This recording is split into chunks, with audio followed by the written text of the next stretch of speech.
আচমকাই সিমেন্ট সরবরাহজনিত একটা সমস্যা তৈরি হয়েছে, যেটা জটিল আকার ধারণ করার পথে। ইতিমধ্যে সমস্যা সমাধানের আশায় বিভিন্ন অংশের ট্রাক মালিক এবং চালক, যারা সিমেন্ট ফ্যাক্টরি থেকে সিমেন্ট সরবরাহ করে চলছিলেন, তারা কর্মবিরতির সিদ্ধান্ত গ্রহণ করেছে। তেলিয়ামুড়াতে যেহেতু একটা বিরাট অংশের ট্রাক মালিক এবং শ্রমিকরা এই কাজের সাথে যুক্ত, তাই এর বড় সড় প্রভাব ইতিমধ্যে পরিলক্ষিত হয়েছে তেলিয়ামুড়াতে। মঙ্গলবার সকাল থেকে প্রতিবাদী কর্মসূচির অঙ্গ হিসেবে ট্রাক মালিকরা সমবেতভাবে কর্মবিরতির সিদ্ধান্ত গ্রহণ করেছে।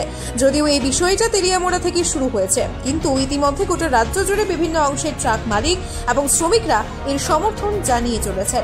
বিভিন্ন অংশের ট্রাক মালিকদের বক্তব্য হচ্ছে, বিগত 2 মাস পূর্বে মেঘালয়ের সিমেন্ট ফ্যাক্টরিগুলো হঠাৎ করে সিমেন্ট সরবরাহ করার ভাড়া কমিয়ে দিয়ে তাদের নিজস্ব ট্রাক দিয়ে আসামের বরাক উপত্যকা সহ ত্রিপুরা রাজ্যে সিমেন্ট পাঠাচ্ছে, যার ফলে ক্ষতিগ্রস্ত হচ্ছে এই রাজ্যের একটা অংশের ট্রাক মালিক এবং শ্রমিকরা।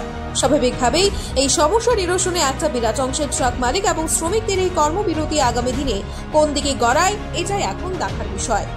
সমস্ত গাড়ির মালিকরা বলছে যে আমার যে সিমেন্ট গাড়িগুলো চলে, সেই সিমেন্ট গাড়িগুলা এখন বিগত 2 মাস যাবত যে ভাড়া কমিয়েছে সিমেন্ট ফ্যাক্টরি মালিকরা, তাতে আমরা গাড়ির মালিকরা গাড়ি ঠিক রাখতে পারছি না।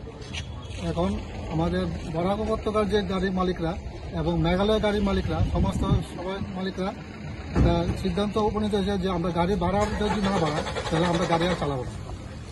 এখন তারা যে সিদ্ধান্ত উপনীত হবে, আমরা এই সিদ্ধান্ত পাড়ার লোকের রাজি আছে।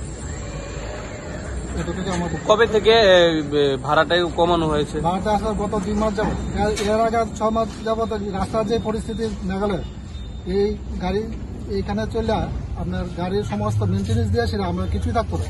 ওই সময় আমরা গাড়ি চালাই রাখছি, তখন আমরা গাড়িটা কিছু ভাড়া আসলো একটু, কিন্তু এখন গাড়ির যে পরিমাণ ভাড়া কমাইছে, এখন গাড়ির রাস্তা মোটামুটি ঠিক হয়েছে, কিন্তু এখন তারা পুরো গাড়ি ভাড়া কমাই দিচ্ছে। কত টাকা ভাড়া ছিল, এখন কত টাকা কমানো হয়েছে? এখন হয়েছে 1700 টাকা, আগে আসলো 2400 টাকা।